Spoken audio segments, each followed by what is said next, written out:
Hello, my name's Brent Compton from Ray White City Residential Perth, and I'm doing this video to present the alternative argument to the September cliff that I'm sure many owners are worried about and maybe many buyers are excited about. And from the outset, I would like to acknowledge that I do understand that bank amnesties on home loans, JobKeeper and tenant eviction policies at the moment does somewhat protect the marketplace. And I do understand that when JobKeeper is gone, many good people in the community will lose their jobs. I do understand that banks will call in mortgages and tenants may have to go that aren't paying rent. So I do understand the fear in the community, and I just wanted to present to the marketplace the possibilities of the alternatives of what could happen in the future. The community is right to have a sense of fear about the future, but what if the unexpected happens? It's right to say that 2020 is the year to expect the unexpected. What will it look like? What will the future look like? What's going to happen? And what are the hard facts that we can rely on? From my 19 years of experience in real estate, I've seen booms, crashes, slow falls, slow rises, and even flat marketplaces. And I've done economics at uni. I've got a lot of experience in the real estate world, and I believe I'm in a position to present the alternative argument to the massive drops that some people are very worried about happening at the end part of this year. And I've got plenty of reasons why. The first reason I'd like to talk about is supply and demand. Supply and demand is a huge factor in the values of any asset going to the market of any kind. We all saw at the start of this year hand sanitizer. It was only a certain amount of supply, the demand went up very quickly, so did prices. I don't see that quite happening in real estate, but I do want to explain to you that there may well be some factors in supply and demand that people are not expecting for the end of 2020. One factor that we know absolutely for sure is that the loan market mortgage brokering firm has more pre-approved buyers now than at any time before. I'm talking to a lot of buyers that are saying they're just going to hold off and wait till the end part of this year where they think they're going to be getting bargains. Now, I also know that the stock levels in Perth are much lower than this time last year. I'm not talking to a lot of owners that are just waiting to throw their property on the market at the end part of this year. So it's right to say that the supply levels will stay the same, roughly. But with all these pre-approved buyers that are in the marketplace and all these people waiting to jump into the marketplace, it's reasonable to assume that the increase in buyers and the stability of the stock we'll actually see an increase in price, or at least level out the doom and gloom. Supply and demand is critical to the prices of properties all across the country. There just simply can't be this many buyers looking online. We're seeing huge increases in activity online. We're seeing more people coming through open for inspections. In fact, the Ray White statistics are very clear that we record the number of registered buyers at auctions and number of active bidders at auctions has increased from this time last year. And I can see that continuing with the amount of people that are looking to actually get a bargain. That's what buyers want. That's right, fair enough. But as a salesperson, with more buyers and the same amount of stock, that's great. That's good for owners. That's what more owners would love to see. And it's potentially going to happen at the end part of this year. The second reason I see the market not being as bad as some people will have you believe is government intervention. They have spent billions of dollars protecting the marketplace, protecting people's jobs, protecting people's livelihood. I'd find it very unlikely that the government is just going to let people fall by the wayside. JobKeeper has been extended, and in Western Australia, we still have a very hard border. So the protections are there for the people. Just this week, the Premier has announced more incentives and more stimulus to get the Western Australian economy going. It's very unlikely that the government is going to allow for any major fall in the marketplace based on all the hard work they've done to this point. The third reason I think the market will be fine is because Western Australia is a very lucky state. We are very rich with minerals and resources. COVID-19 didn't take them away, and I'm positive that that will continue, that the industry just keeps going from strength to strength. The commodity prices keep going up, and a lot of FIFO workers are now, even as recently as this week, have been asked to come and live in Western Australia.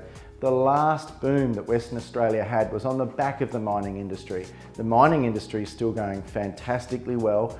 All the mines are still open. We're still digging heaps of stuff out of the ground. I can't see that changing. In fact, I can see it actually improving. Premier McGowan has even said this week that he would like more people from New South Wales and Victoria to relocate to Western Australia if they're going to be FIFO, which makes sense, it's safer. And those people bringing their families and their money, fantastic, especially for inner city, people wanting to rent in the close to the CBD. Mining sector in Western Australia is a very good reason, while Western Australia will see out the next few 6-12 months without a problem at all. The fourth reason I believe Western Australia will be fine is we have zero COVID in the community. Premier McGowan has put a very hard border up to stop any infections in the local community. It has worked. It's been fantastic. We're living almost business as usual in Western Australia, and hats off to him for that. But think about this. If you're an overseas or an interstate investor, are you going to invest where you are? Or when you can, get your money into Western Australia? It's only become a more attractive place for overseas and interstate money. I'm already seeing an increase in overseas and interstate inquiry and purchases.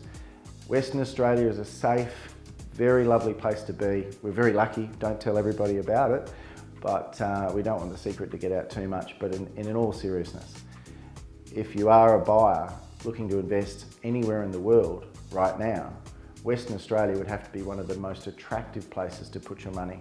And certainly the people that live in Western Australia have a lot of confidence that things are going to be okay. We're very lucky, we're like a small country over here. So that is a very straightforward reason why I think WA will be fine. The fifth reason I'm confident about the future is that I believe people like Donald Trump and other world leaders that are a bit flaky about their leadership will be voted out soon. Now, I'm a real estate agent, I'm not trying to be political, but it has to be said that world leaders that have more self-interest for themselves rather than the people of their country may soon be voted out.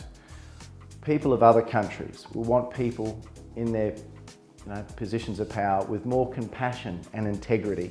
And once this changing of the guard happens, I hope it does, it'll open up the world to clearer skies, and international factors do have some variance here in Western Australia. So I think when we have more stronger leaders that are more concerned about the people of their countries, I do believe that will reflect nicely back to Australia in general and to the people of Western Australia. The sixth reason I believe many Western Australians will be absolutely fine in the future is because they have a choice of what agent they choose to sell their property. I'm getting very, very tired of going into people's houses where they've been on the market for 6 months with an agent that told them a wonderful price but didn't present a process or a plan on how to get there. It's frustrating to hear the stories where people believed something that didn't happen.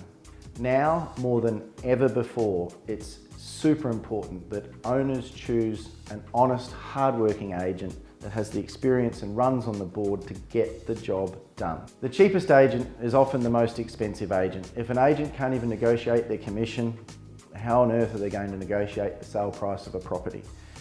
We recommend auction in this marketplace, not because of any other reason except it's in the best interests of the seller. The statistics from my office are black and white. There's night and day between an auction method of sale which sets a date, which basically puts the onus back on the buyer to get finance prior to making an offer, which puts buyers in competition with each other on the owner's terms. The days on market on auction properties are 2.5 times shorter than private treaty. Now, if I was going to a doctor and the doctor said I have 2 pills, one's going to work 91% of the time in 28 days, the other pill I've got for you works 50-60% of the time in 80 or 90 days, there would be no question which one I would take. Yet I see a lot of agents going into people's home that don't understand how to do auctions, that are fearful maybe of standing in front of a bunch of people without buyers because they don't know how to create that competition, and they're not recommending it. It's almost criminal in this marketplace. If you think the market's going down, choose the shortest method of sale. If you think the market's going up, choose the shortest method of sale because you won't undersell your property. If you think the market's flat, well then why wouldn't you choose the shortest method of sale so you can move on with whatever you're doing?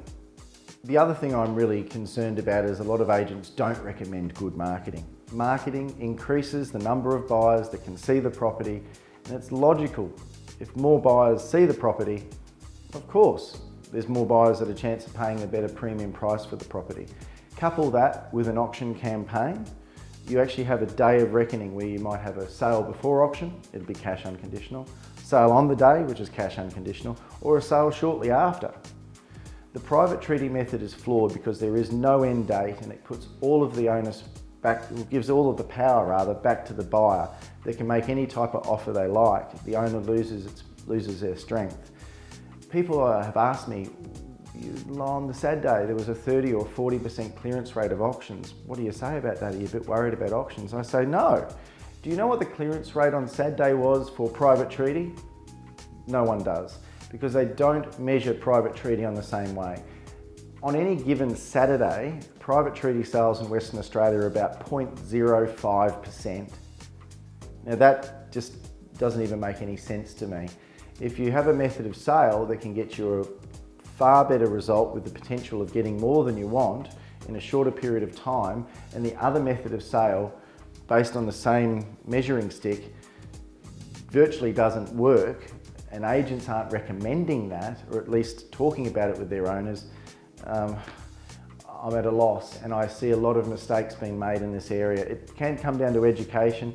We're very lucky at Ray White's. We've got the best auctioneers and we have all the best tools in the entire real estate world to help us with that method of sale, and we work hard. So we know we've got a short period of time. We have to make things happen. So that's another reason why we do it. It puts the onus back to the agent to have to produce weekly reports, to have to create buyer activity, to get people to the event or get people making offers prior. The private treaty method simply doesn't put the same pressure on an agent. And unfortunately, the pressure normally ends up on the owner in 90 or 120 days time because they haven't sold their property and they didn't get told the right information at the start. So choosing the right agent with the right method of sale that can stand up for themselves and work hard for the owner is critical in this marketplace. And we don't have a lot of control over many things, but that's one thing that owners can do to help themselves in the forthcoming times. Okay, thank you very much for taking the time to listen to my points of view. You have to make a decision now whether you think I'm right or wrong, and to be honest, it's hard to say. If anyone tells you they know exactly what's going to happen in the future, you have to possibly take a step back and question that. I'm not saying that we haven't got challenges in the future. In fact, we do, but I'm refusing to be defeated by them. I'm looking forward to them. There's a lot of silver linings and a lot of opportunities for people out there coming up. I understand there's a lot of fear in the marketplace, a lot of fear in the community. The media doesn't help with that, but realise that the media needs to print something or publish something, and boom and bust is certainly the flavour of the month. But I can say this, in the future, it's probably best to take a deep breath, reset your mindset, and look around at all the wonderful things you have in life and realise that those wonderful things that you do have in life, you got them because you worked hard through other uncertain times. The future is untold just yet, but I can tell you there's a lot of good news out there. There's a lot of positive things that I've spoken about today that are irrefutable, and you have to remember that. And I certainly hope that whatever you do on your real estate journey in the next 6 to 12 months is a success for you. We are definitely here to help, and I really appreciate you taking the time to have a listen to what I had to say today.